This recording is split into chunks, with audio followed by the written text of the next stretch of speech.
Yeah. Recording in progress. Okay, welcome everyone to this episode. It's not an episode, but we're gonna pretend it's an episode of the difficult discussions in diversity. And we this every time I say it, I think about the conversations we've had about whether we're gonna keep calling this difficult discussions in diversity, but they've never been difficult. They've never been difficult for me. They've always been and I was talking about it earlier, how heartwarming and educational and gosh, there's so many wonderful things that I could say about the conversations that we have here. So regardless of the title, this is a wonderful place to be. I am the Gloria Smith-Cisse. I'm the chair of the Glasser Institute for Choice Theory's Diversity Council. And I also have to add how proud I am that the Glasser Institute has decided that it was necessary, important, beneficial to have these conversations every month. And we've done it now. I looked at the website the other day. I think I saw 68 recordings. So I know it's been more than 5 years that we have been having these conversations, and I'm extremely excited about it, and look forward to continuing it. The co-chair of this council is Elijah Neb Mickle, and he's not here today. We don't know if he's traveling. Neb likes to travel, and also my good buddy Judith Ashley, who is always here and such an awesome advocate for the difficult discussions and diversity conversation, and particularly doing it using choice theory and reality therapy as the kind of the vehicle that we are kind of trying to move this train. I also like to say that this is a learning opportunity. So that's one of the reasons that we record it. It's a learning opportunity, and afterwards it is posted on the Glasser Institute for Choice Theory's website. So we just have a few little guidelines like we ask people to follow, and that is that we don't use violence in this space. We are respectful of each other. We ask that you take a few minutes and just for a little bit, if you are uncomfortable, practice becoming comfortable with your discomfort. Because one of the things we know is that it's almost impossible to grow if we are not sometimes at some point uncomfortable. But if there is something that comes up that causes you, because nothing makes you do anything except for you, causes some discomfort, just say ouch or raise your hand and we'll talk about it. Now, our conversation today, and we didn't decide who's going to lead the conversation, but we're going to all pitch in. We're going to talk about choice theory, reality therapy, and goal setting.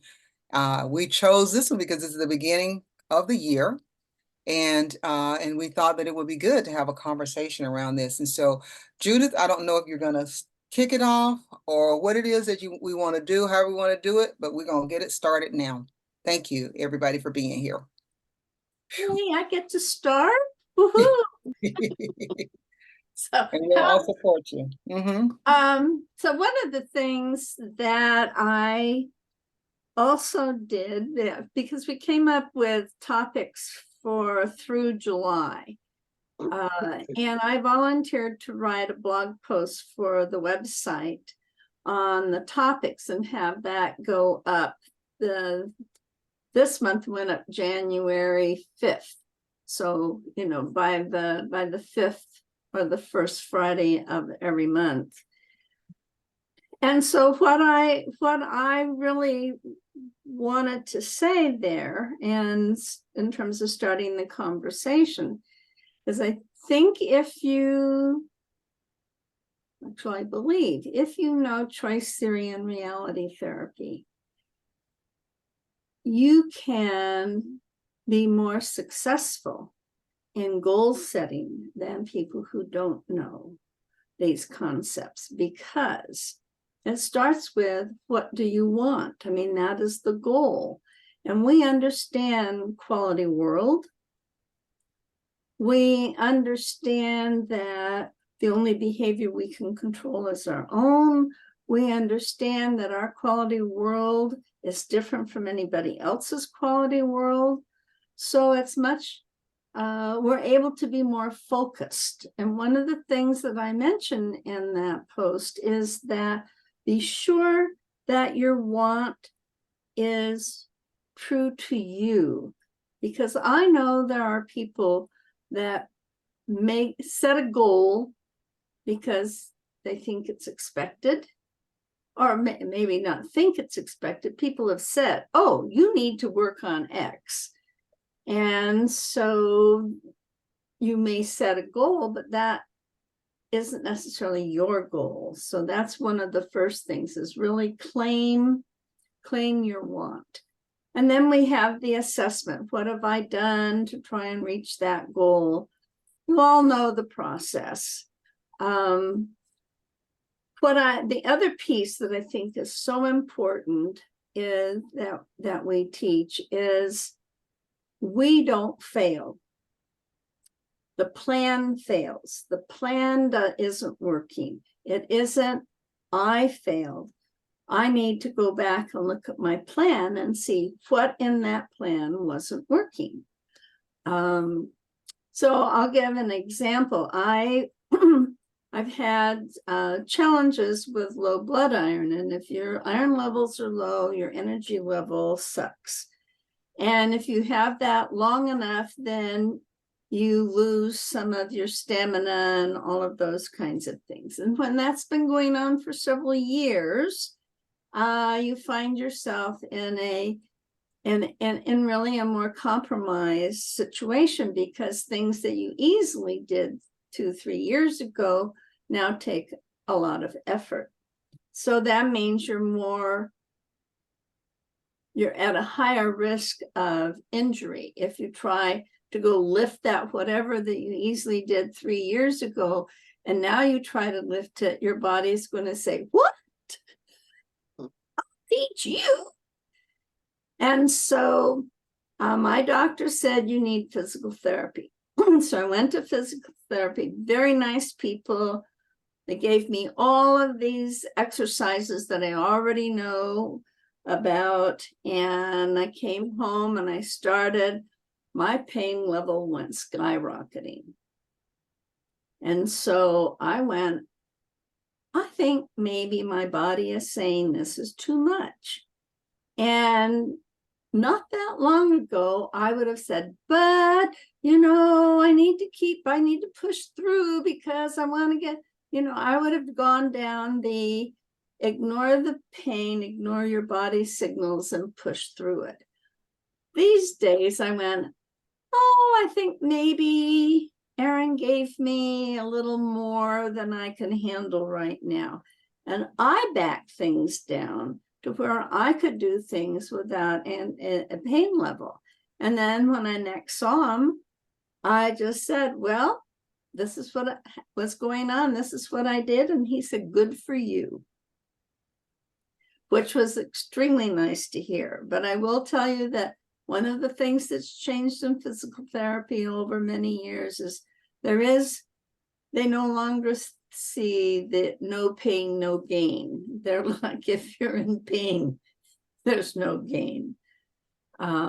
So that's just, so then it's going back and taking a look. Yes, physical therapy is important. My one is I want to get stronger. I want to get my stamina back, all of those things.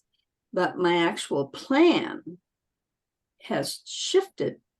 I need to chunk it down so that I can be successful in what I'm doing and build back up again. So that's a very simple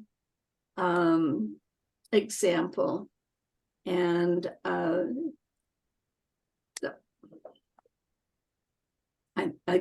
I think the most important thing that we teach is it's the plan that fails, not the person. Because so many people accept personal blame or failure for something that isn't working, instead of staying in that place where they're evaluating what worked and what didn't work. What worked and what But didn't. that's all I had to say. Open for discussion, and Neb must have found a place where he can join us, because there he is. Hi, Neb. How are you feeling today?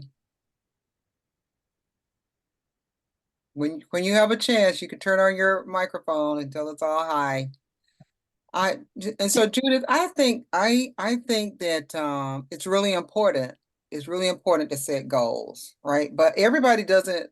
So the thing that came up with for me, there are a couple of things that came up for me when we started talking about this is how so many people set New Year's resolutions and then they don't do them. And then and you know, you find yourself at the middle of the year not having accomplished it. And I think you touched on it partly, you know, if it's your goal, your vision, or is it something that's happening from outside of you?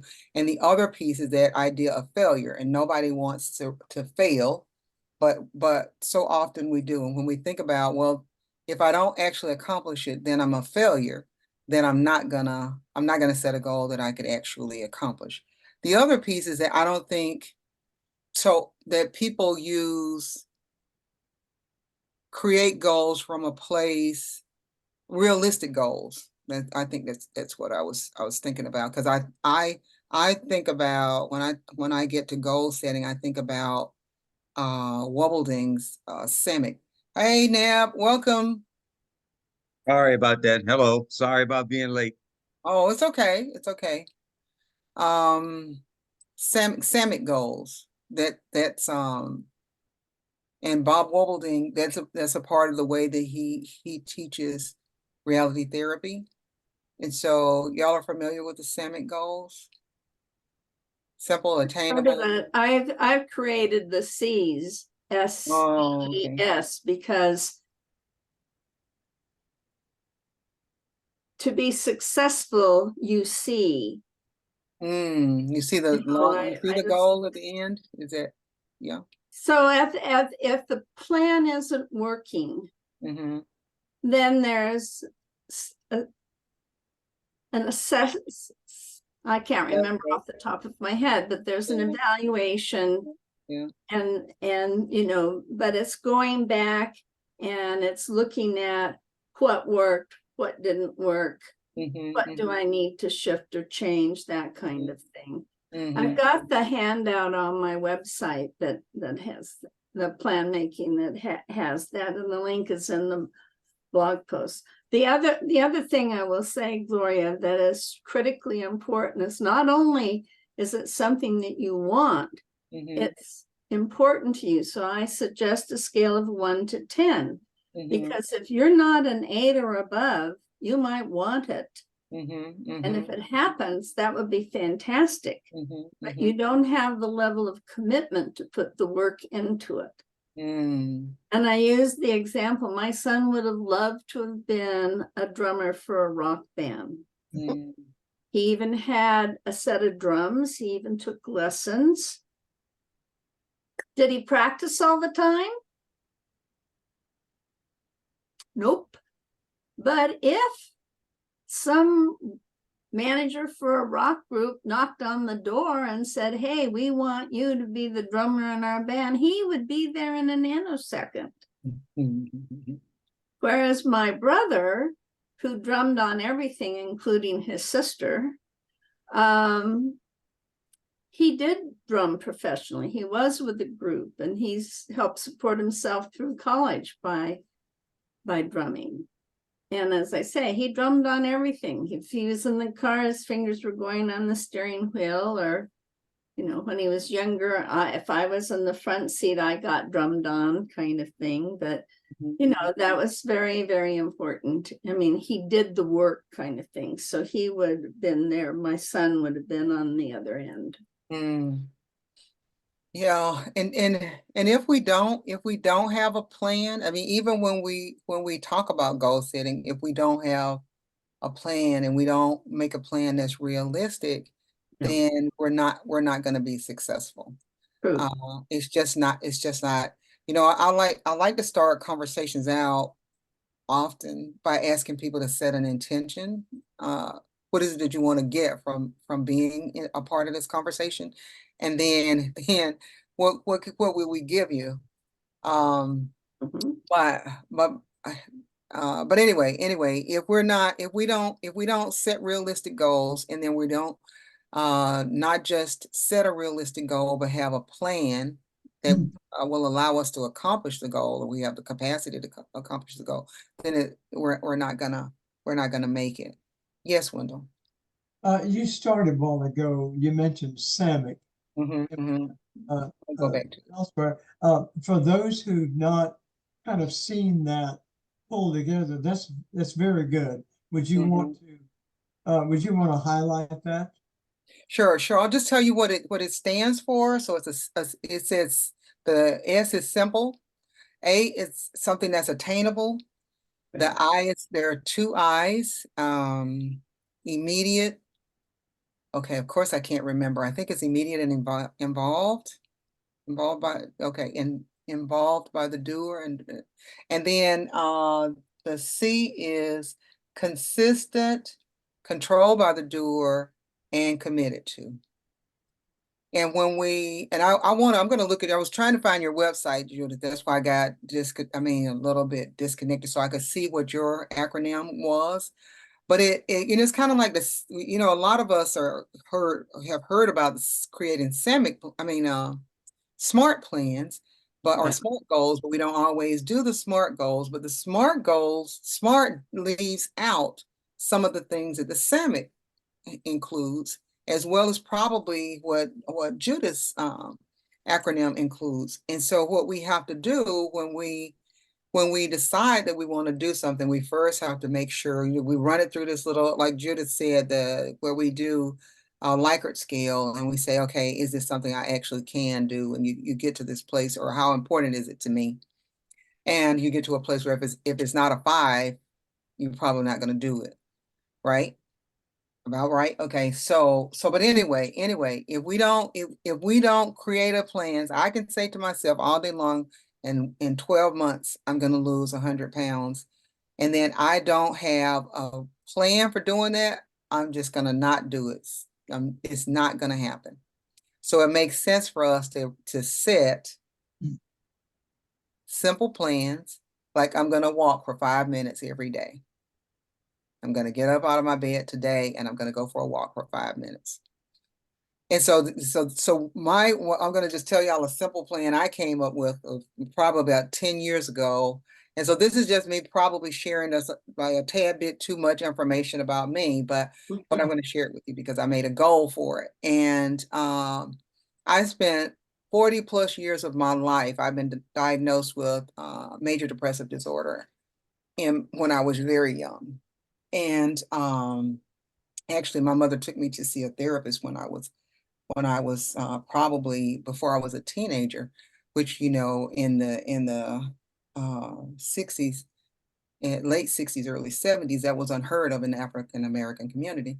But I knew that I was depressed, and the therapist that was working with me couldn't help me because I didn't connect to that therapist. But anyway, I spent 40 plus years of my life depressed. Many of those years I vacillated between being suicidal and not being suicidal. Now, the outside world didn't know this about me because people who are depressed have a very good system for showing the world what they want the world to see. And I was really good at making sure nobody knew where I actually was. Pat knows this story because she helped me write my little book on it. And but one day, and this was after I come back from Scotland, I was sitting on my porch doing what I normally do, which is smoke my cigarettes and cry. And I decided that I was tired of being sad. I decided I was tired. And I came up with a plan that was based on the simple, attainable, measurable, immediate, involved, consistent. I made a plan. And that plan consisted of, I had to say to myself, what does a happy person look like to me, right? And so I had these things, and okay, so what could I do, based on that image that I had of what happy people look like? And I said, so they're active, So one thing I knew I needed to do was get up and move. So I said, okay, so every day I'm going to get out of my bed and I'm going to move for 5 minutes. And over time, I got to a place where I could walk for 5 miles, but it didn't start that day. If I had said I was going to walk 5 miles the next day, I would have failed. You understand what I'm saying? So I created this plan. I recorded messages on my cell phone that I would play to myself as soon as I woke up in the morning. I just did this whole plan for how I would not be depressed anymore. Just, just thinking that it might work. I just didn't know unless I tried. And one day I woke up and I was no longer depressed. And so for me, what made sense in that, because I don't know how we can teach something that we don't practice. And that, so, because for me, it was like, I either believe in this, or I'm able to believe that this will work, or I don't. So I practiced, it worked. And I tell people, simple, attainable, if you have a plan, that you can work on, that you know that you can accomplish, and you're internally motivated, because like I said, nobody knew what I really was experiencing. And I've been in therapy. I was in therapy for a long time. I had a wonderful therapist. I credit her and God with saving my life. But it didn't change the way that I was feeling. It did not stop me from being depressed. And so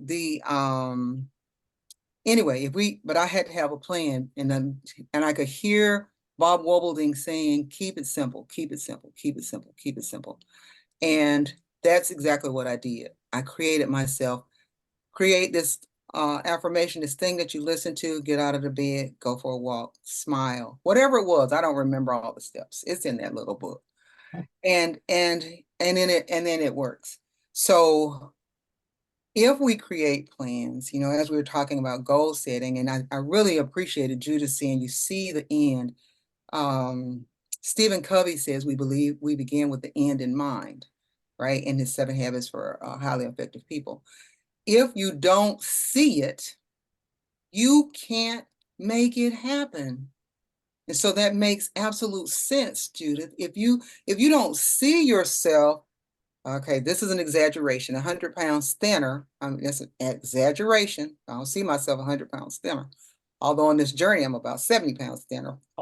But one day I'll be, but that wasn't my goal. So if you don't see yourself as a happy person, Right. you can't make it happen. So you gotta see it. You gotta have a simple plan. You gotta be consistent. You gotta commit to the plan. You gotta work the plan every day, every day.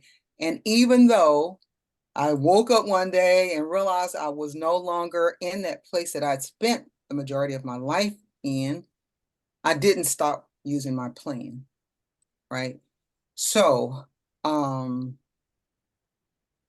I think The thing I would add, Gloria, is that, like this week we had inches of ice. So maybe that walking for 5 minutes would not have worked. So one of the things I have is I have a step counter. And so I don't have to be outside. I can, if I can't do it outside, I can do it inside. And then to look at, I mean, it's a perfect example of, you have the plan, you do it every day. If you miss a day, you just stop and go, what was going on that I missed the day? You don't go, oh my gosh, I failed. This is a stupid plan. I'll never succeed. All of those things, and give up. Because that's one of, you go back to the early steps of reality therapy. One of them is never give up. Never give up. That's right. But that doesn't mean you don't reassess your plan. That's exactly right. Yeah. And you have to be flexible, and you have to give yourself, extend grace to yourself, because we are human and life happens. We have this little thing, running joke in our in our practice where we talk, oh, life is lifing, because life is always lifing. And if we're not, oh, my sister Lanita, said this to me once. She said, the tree that doesn't bend breaks.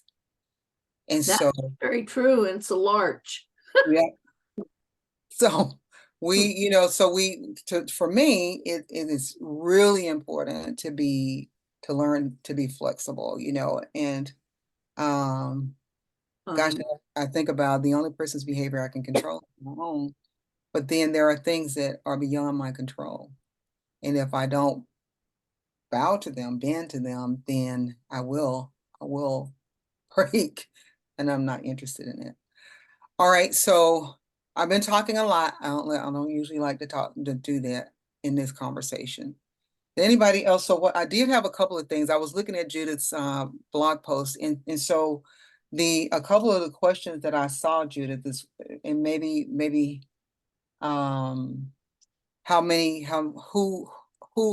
who sets plans, who even has created a goal for 2024 that they might be interested in sharing. What have you done? I saw this, or what have you tried previously that was successful, and how did you get there? And how do you set goals? Because I realize that while we're talking about, and the focus here is in choice theory and reality therapy, everybody doesn't set goals the same way.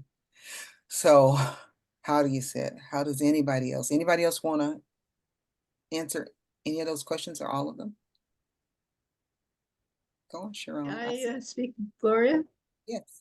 What I was noticing when you and Judith both came up with goals that you were interested in was that they were both connected to the survival need. Yes. And I've had some experiences with that recently myself, but my probably longest term one had to do with diet and weight, as you're talking about, and exercise. And so I proceeded to change my plan almost every year. I kept practicing that silly plan, so plans don't just come and go. Some of them need refinement and practice and help, and probably over 20 years. And finally, when they told me I was a type 2 diabetic, besides being horrified because, Dr. Glasser was a type 2 diabetic and he had terrible symptoms from his diabetes, I got myself a scale and started weighing food. I mean, I got real compulsive about it, real strongly involved. And so I think that the content of your goal in terms of what need is it satisfying is extremely important to how dedicated you can be and how many times you can revise and carry through a different version of your plan. And then the fact that finally you make some success someplace, the doctor told me the other day, gee, your BMI is real steady. I wanted to tell her, I've been working at this for 20 years. I just said thank you. So these are the kinds of things that I look at when I think about a goal. Is it what need does it involve? Is it long term? Is it short term? Is it how amenable is it to practice and revision and et cetera? Because through the last 20 years, I really had a big deal with that one. And I'm at this point with a normal hemoglobin A1C most of the time. So it works if you don't give up, as Judith was saying. Yeah, we can't give up. Yeah, because that's one of those characteristics of reality therapists, right? We don't give up. Don't give up. Anybody else? Thank you, Sharon. Just earlier when Judith was talking about how, like, if you don't actually achieve a goal,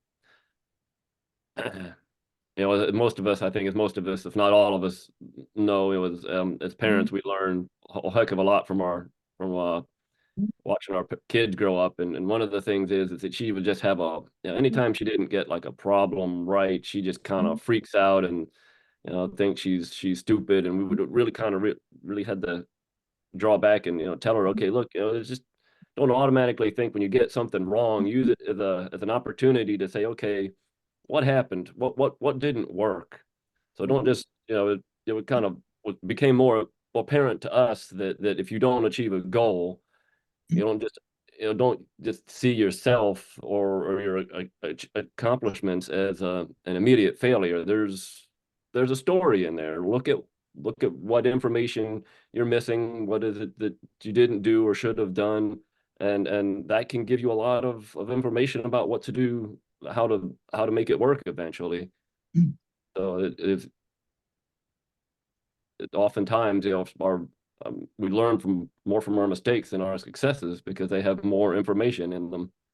If you just got it right, there's not all that much you learn. But I think evaluation is the cornerstone of reality therapy. Mhm. Self-evaluation. Good, wonderful. Thank you, Doug. Yes, Wendell.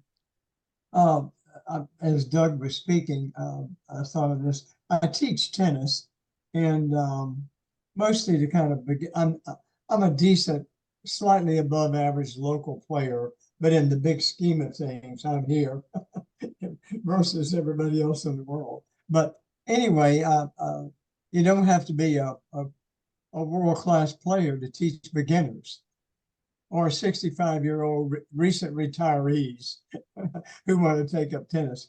And so people start learning and, this and that, and then we're going along, and the person will hit a ball like this, and then they do. They look up here, they want to see if it hit inbounds, and then they're looking over the net, and that's critical to them. And so the ball goes 2 feet long, and they go like this. And I say, I'm giving you an A- or a B+ on that.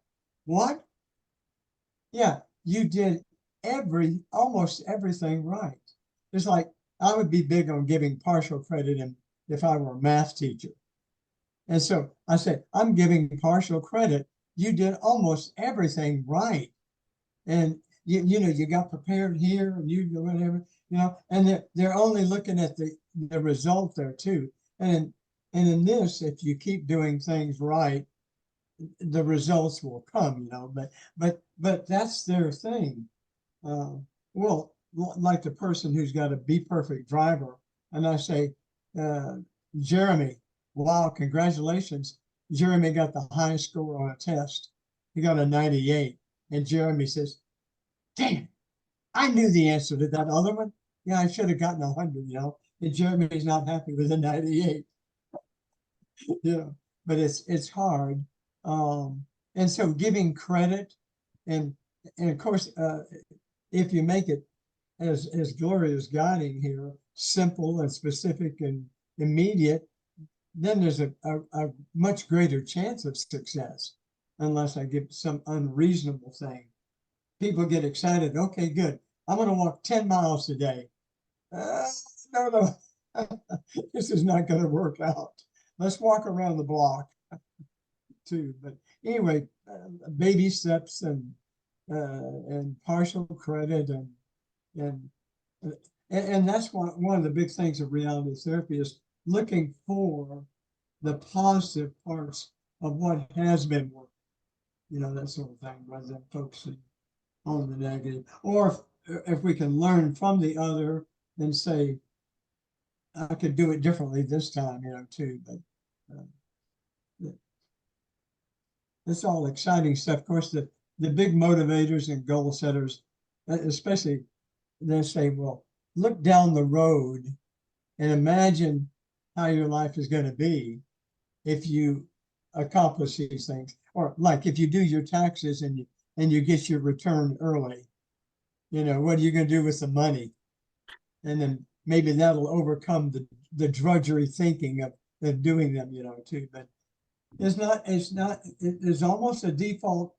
I don't know if it's a default genetic position or the world is so predominantly instructed from early life with the external control psychology that's where people seemingly sort of lean on.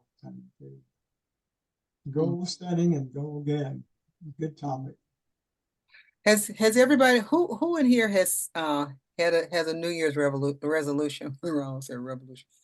Resolution. Anybody? Okay, Doug does. I don't do resolutions, but I do have one goal, and that is to write the blog post and have it to Denise by the first Friday of the month.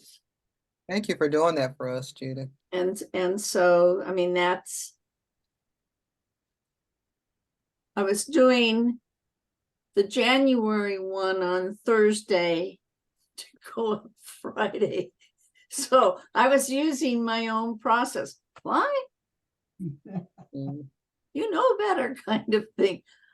Because I'm not somebody that waits until the last minute. I do not. If I know, I mean, I'm working on February's. I've got February's almost done.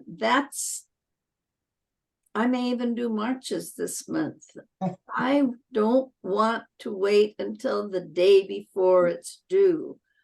In college, I was not a last minute crammer before an exam. That just that's much more stressful to me. It was, no, I want to be prepared ahead of time. Well, I have been saying to myself, mainly to myself, that I'm going to write a book. Okay. And I've probably got 3 books inside of me, but they have not come out.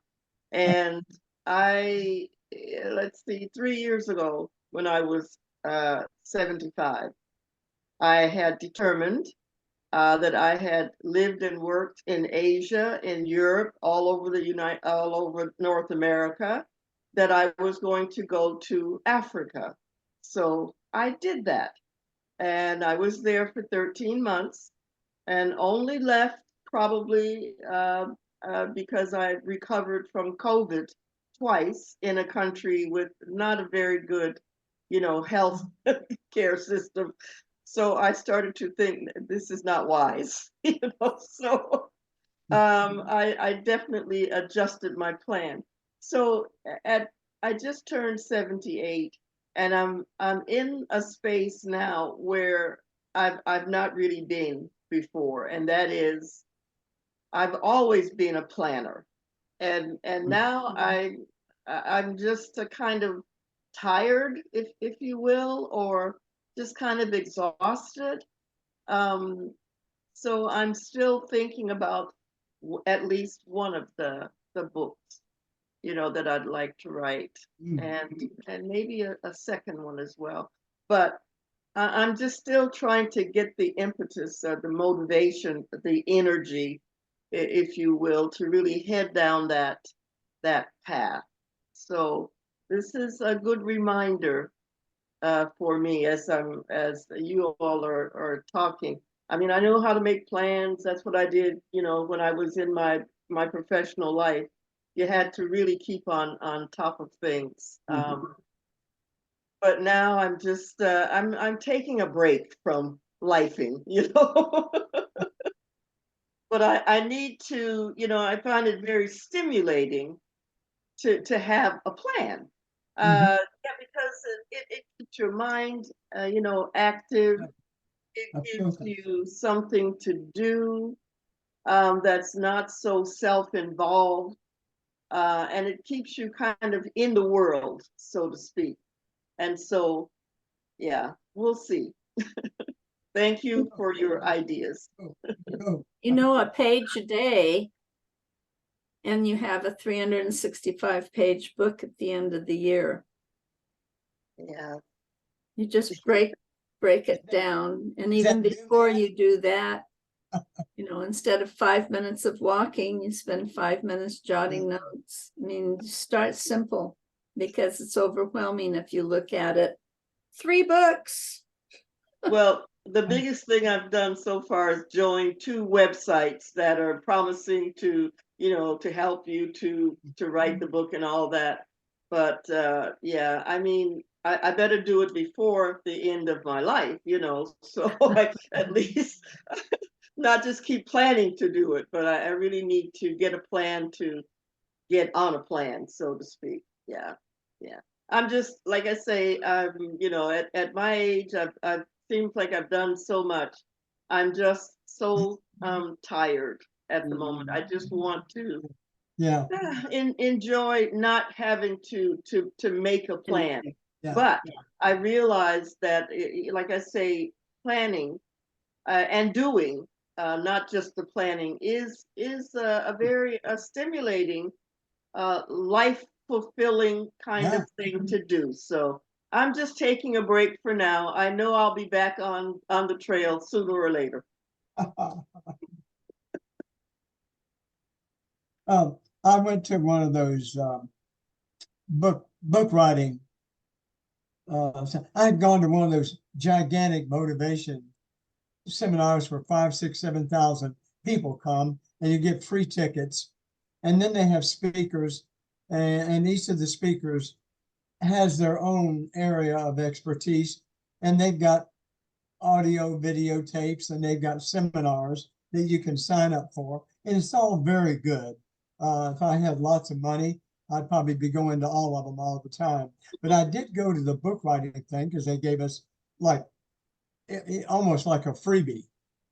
And one of the things they said, Patricia, I have a partial book written too, and it's been sitting there for a while. And one of the things they said, I meet you and I say, oh, hey, Patricia, hi, I'm Wendell. What do you do, Patricia? And you say, I'm a writer. You know, in other words, you already start using the term because you have written. You've got stuff written there, and Judith's got stuff. You know, I'm a writer, and so it's like it was a nice mindset there. I got like 100 good ideas in the thing, and that was a freebie there too. So, Okay.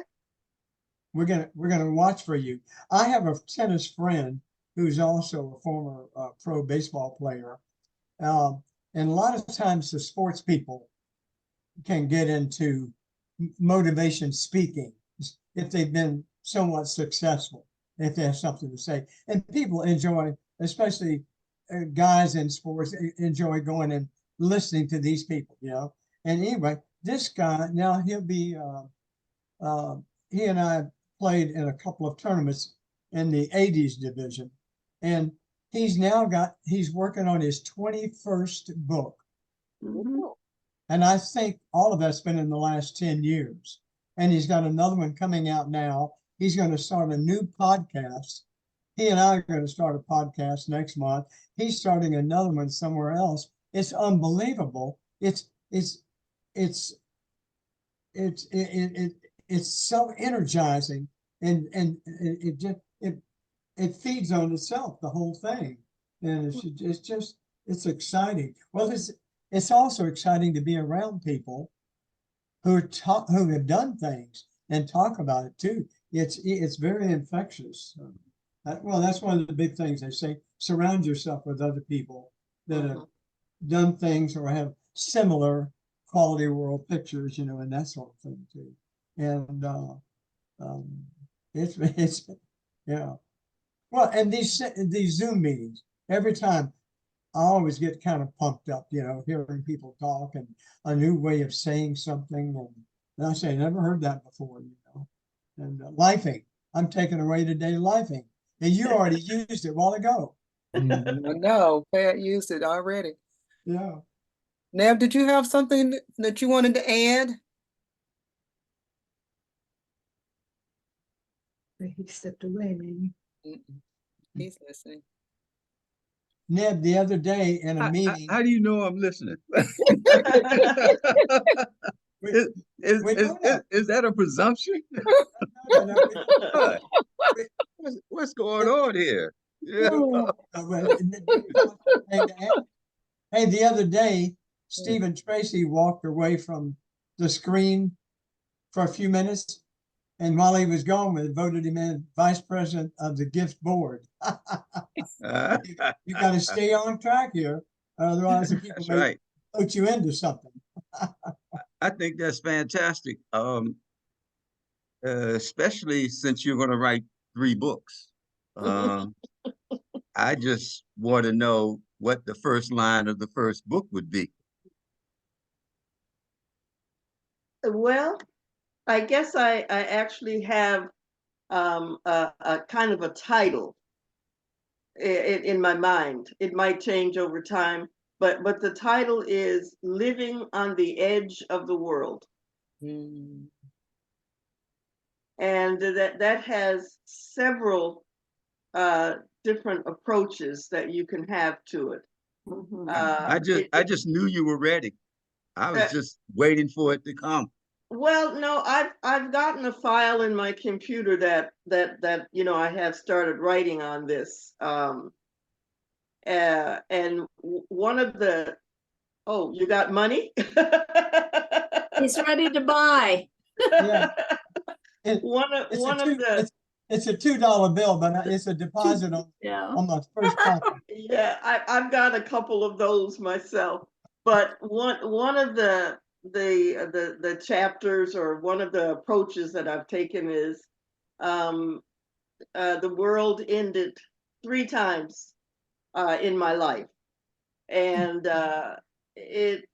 it's from my own personal ending of the world when when my grandmother died when I was 12, and I figured, you know, that was the last time I kind of was trying to get back to my childhood, but that was the cutoff point where that world ended. And then when I was 15, my parents divorced, and that was a time when really the world kind of ended. And then in 1963, I was sitting in my 11th grade physics class when it was announced that JFK had been assassinated, and that was a huge, like it took everything away from those other ones. Yeah. But still, the other levels of those worlds are still within me. There's still great pain and trauma, and then a year after high school, then not a year after, but 4 years after, Martin Luther King Jr. was also killed. So it's about the outlook sort of changes over time, but and that's the thing about making a plan that you were saying too. You have to realize that you take your steps and you sort of rearrange the world Mhm. just by taking the next step Mhm. forward. And so this book probably will never be written because, but it's a nice kind of way to journal, and it's a nice kind of way to keep on track, I guess you could say, with my life, because really planning doesn't mean it's going to happen the way it's planned. Planning means those are the steps you're taking, given what you know at the time. And so when you reflect, Yeah. you kind of, like we say in our Baha'i community, take yourself to account each night, you know? And so it gives you a chance to really keep alive in the world. And, I know so many people who are just so set on things being a certain way, but that's not life. That's not life It at all. should be, I know. because if it was, then I'd have everything I want exactly how I want it. Exactly. Krishna, I'm not that familiar, but I know in the world of websites and that sort of thing, there are people who buy up domains and website names. They buy them up ahead of time, Mhm. and they've got lots of them. I'm thinking that a person should be able to somehow or another patent, copyright the name of a book before somebody else takes it. Like a lot of people, you're very brave. You've told us, you didn't even swear us to confidentiality on the title of your book.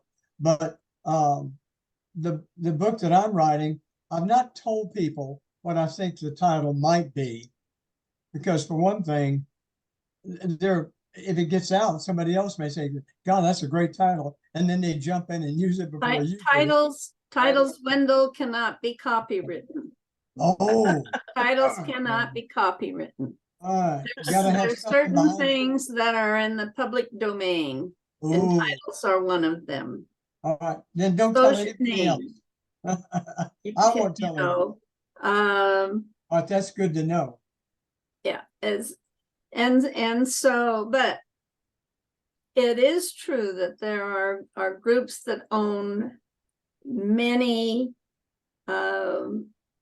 website names, .coms, edus, whatever. So that's something that if you're thinking about it, to look and see if you can get your domain with your name, kind of thing. Yeah. Because if you wait until you are published and your book is selling, for sure they've got it, and you will have to pay lots of bucks in order to be able to get it. Yeah, that's what they do. Yeah. Well, it's a great It's a title, business. Bishop. I don't have any experience in creating a book for myself yet, but I have helped people write biographical information about themselves. And I've been working with Les Trichet, whom some of you know, I think, and he's had quite an interesting life, born in Louisiana and served in the Army and came to California and really had quite an ambitious working life. And finally, of course, met Dr. Glasser and joined the Institute and so forth. And so when I'm looking at the events in his life, you can just recite events and you can just say things. But what I found was that using the whole concept of total behavior helped me to describe an experience, and maybe something felt this way, I did this, my physiology was that, so forth and so on. So I found that my choice theory tools all of a sudden were becoming very useful to me as a writer.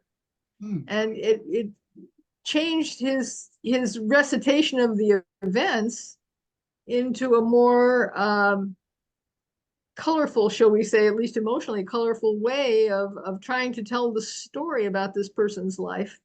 And I suppose that might also apply to my own, if I were to ever come up with anything I thought was the least bit interesting to somebody, but also help people to get inside that experience and understand, because you're cluing them into what the pieces of the total behavior might have been at that time, and create more of a sort of a communication solution to the And message. it's called and it's called showing. You're showing what's going on for the person versus telling.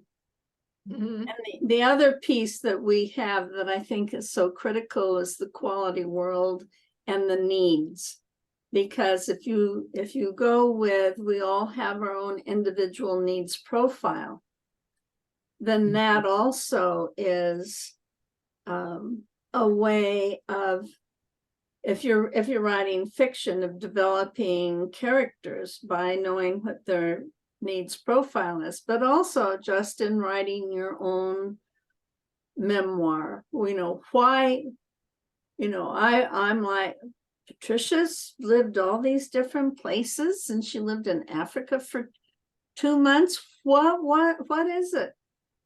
Is it curiosity so built into the fun need that's high, or is it's freedom, being able to move around? But that's one of the things, when we understand our needs profile, also helps us tell the story of who we are. So I was fascinated by Patricia's story, exactly the same as you, Judith. I think one thing I'm gonna do, because Sharon, you mentioned the total behavior. So because Pat may not know what that is, it's Glasser says that all behavior is purposeful, is made up of 4 parts. And those parts are interconnected. It's the acting, thinking, feeling, and physiology. So that's what she meant when she talked about total behavior. And Judith mentioned the needs profile and needs, and there are, according to choice theory, 5 basic needs that we are trying to meet with all of our behavior. And those needs are for survival, and Sharon mentioned that earlier, power, freedom, love and belonging, and fun.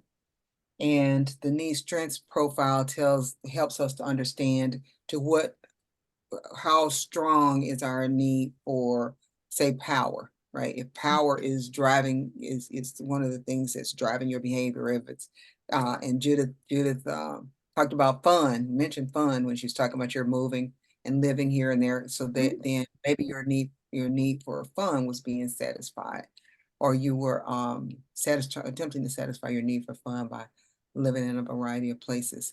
So that's just a couple of things. And sometimes because we're here a lot, and many of us have been trained in choice theory. We use choice theory language, and I just want to make sure that that you understood what they were Mhm. talking Let about. me piggyback right quick like this. This is a nice topic on this beginning of the year and goals and goal setting and goal getting, even more importantly too. The Glasser Institute for Choice Theory is I don't know if struggling is the right word, but the finances have been steadily kind of going down. And so that's a big topic right now, is how can we keep the US organization anyway, and others viable and kept alive too. So that's a big part of the marketing committee and goals and membership and training and stuff like that too. So just for the viability of an organization that has such wonderful things to offer. So it's very appropriate for the timing on this topic here. And I think we're all doing a whole lot of things, many of us anyway, doing a lot of things to try to to help choice theory and reality therapy. When in Being these relevant. Zoom meetings, people, one woman one day for the Wednesday, 11 o'clock Eastern, making sense of it Zoom meeting that Mona Duncan from Texas does.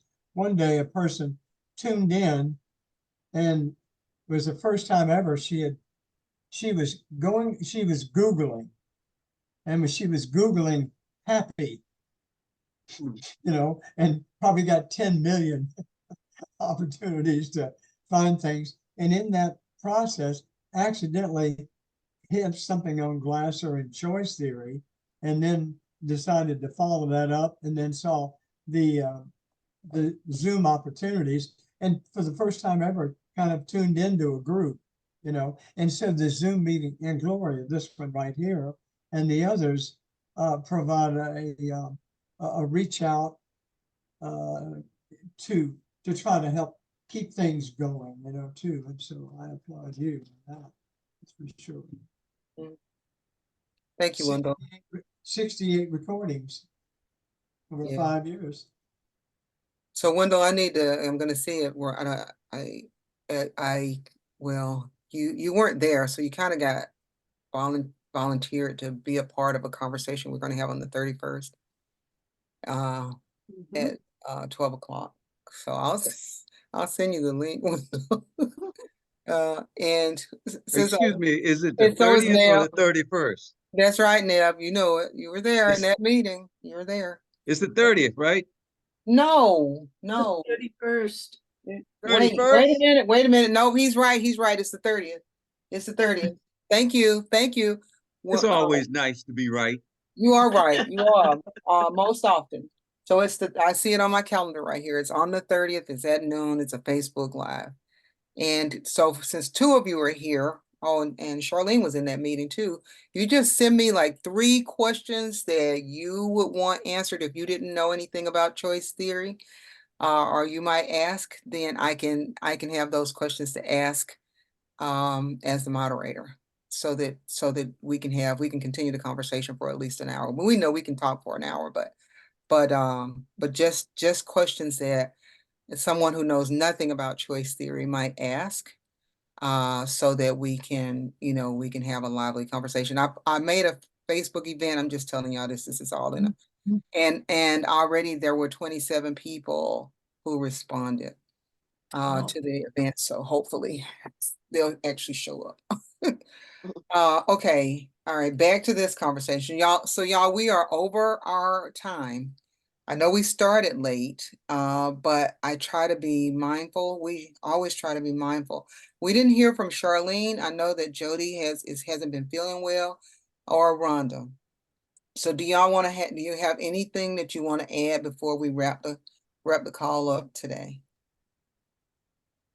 With me listening to everything, this has been good for me because I'm working on my PhD, and I'm in the process of fixing to start my topic for I'm planning ahead of time to get my information for my dissertation. I'm working out a topic for it, but this is doing the planning part. It will help me keep on track until when I actually start writing the thing. Now I'll be on track. I won't be off and all. And setting goals I don't do New Year's resolutions, but I do have a goal, and that is to get through this semester, quarter, whatever you want to call it. And because I'm taking research methods, and they just offered a brand new course. It's an education course to teach education at the college level. And this is the first time they were offered it at Capella, and the first time my teachers taught it. And this is something very new for me, and setting the goals will help me stay on track with that class. This is a whole new ball game for me. Wonderful. Thank you, Rhonda. Charlene?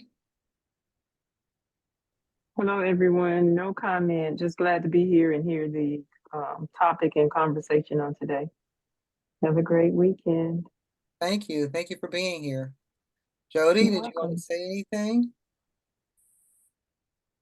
I really enjoy the conversation. I'm so sorry that I joined late today. I was just going to say that it was really great to reflect on goals, especially starting out the new year, and on some of the things that we do want to accomplish, and just the ways that we can all learn to take better care of ourselves as therapists. I've just noticed that one of the things that I'm really good at is, taking care of everyone else and neglecting myself. So I'm just learning to make myself more of a priority and do more things that I enjoy, even if it's just reading a book on the weekend instead of sitting in front of my laptop. So just remembering that life is short, and I'm a priority too. That's right. Wonderful. Thank you, Jody.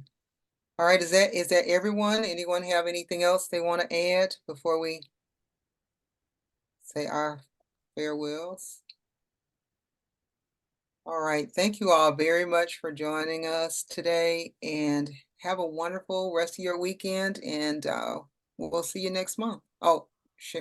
One quick thing, if you would share the blog post on whatever your social media is, or in any mailing list, that brings, when the Google search engine goes through, then it notices things like that, and the website gets a higher ranking. Okay. So it isn't just this month, but check it and do that. It's not about me. It's about getting visibility up for the Glasser Institute. I will go to the Institute website and copy the link and put it in the social media. All right. Thank you. Thank you. Sharon, did you have something? I don't know much about that, but I've been doing that fan club we now have 2,000 followers on the Choice Theory fan club. So Wonderful. whoever has a relevant post, you notice I go and find them as best I can and repost them in the fan club. That's an international undertaking, and you know, I think it's something that I've been doing since before Dr. Glasser died. And I just, if you want to have a goal, I guess my goal is keeping that alive. And I'm hoping that it helps us to communicate among all of the various international units and so forth and so on. So please feel free to post anything you think might be relevant, period, to the Institute, on that Choice Theory fan club. It doesn't have to go to me. You can just do it directly. And I'm working real hard at keeping people appropriate there. Sometimes there's some inappropriate things that come on, and I have to delete them and throw out the person and so forth and so on. So please forgive me for those errors. But as much as I can, I really appreciate anyone recruiting anyone I can to help me post there, because it's important, I think, to keeping us communicating throughout the world. Yeah. True. Awesome. And then All right. plugging the William Glasser International Conference this year, 2024, Chicago, July 3 through 6. Okay, that'll be there. So start Yeah, saving please. pennies now. If several different persons plug things like that, I think it helps people to see how much diversity there could be. Yes. You know, I could meet Gloria, I could meet Wendell, I could meet Doug in Chicago. You know, people think that way. Mrs. Glasser, who's been quite ill, as you know, is trying to figure out whether she wants to go to Chicago. So the more we can do to encourage her as to how many people will be there and whom she might meet and how it might be relevant for her, I would ask you to help me encourage her a little bit to go to the meeting, and hopefully then people could meet her if she does go to the meeting. So it's a two-way street at this stage of the game.